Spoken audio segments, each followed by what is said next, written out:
Hawak ang susi ng isang bahay na hindi ko pa nakikita, dinala ako ng tadhana at ng pinsan kong si Marco sa isang malayong probinsya. Ito raw ang huling pamana sa akin ng lola na hindi ko man lang nakilala. Mula sa labas, halatang kinain na ng panahon ng bahay. Ang kahoy ay marupok at ang pintura ay bakbak na. Pero sa kabila ng itsura nito, may kakaibang ganda itong taglay. Pagpasok namin, bumungad agad ang alikabok at amoy ng lumang kahoy. Habang nililibot namin ang tingin sa mga antigong gamit, bigla kaming nakarinig ng kaluskos mula sa itaas. Nagkatinginan kami ni Marco. Baka pusa lang, sabi niya, pero ramdam ko ang kaba sa boses niya. Kasabay noon, isang malamig na hangin ang humaplos sa mga batok namin galing sa isang madilim na pasilyo. Kinabukasan habang naglilinis kami sa bakuran, isang matandang babae ang lumapit. Siya si Aling Marta, kapitbahay daw namin.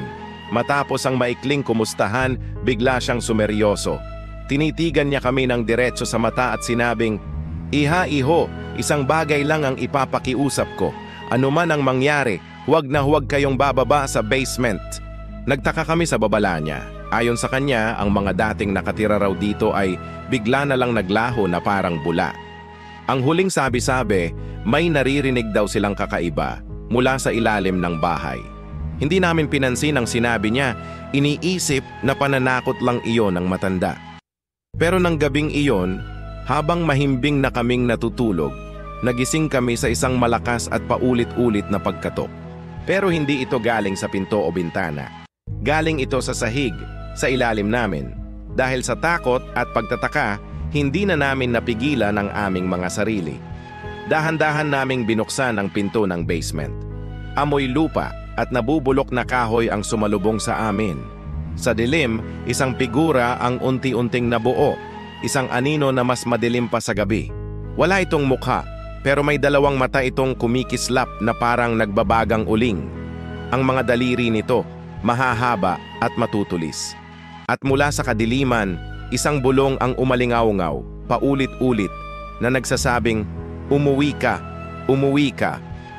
Nagkatinginan kami ni Marco at walang sabi-sabing tumakbo palabas ng bahay. Hindi na kami lumingon pa. Sumakay kami sa kotse at pinaharurot ito palayo. Habang papalayo, sumulyap ako sa rearview mirror. Sa bintana ng ikalawang palapag, nakita ko ang anino. Nakasilip ito at sa isang iglap, tila ngumiti ito sa amin, isang paanyaya na kami ay bumalik. Hanggang ngayon, hindi ko makalimutan ang mga mata niyang pula at ang bulong na patuloy na bumabagabag sa aking isipan. Salamat sa panonood. Kung nagustuhan ninyo ang kwentong ito, huwag kalimutang mag-like, share at mag-subscribe para sa mas marami pang katatakutan. Hanggang sa susunod,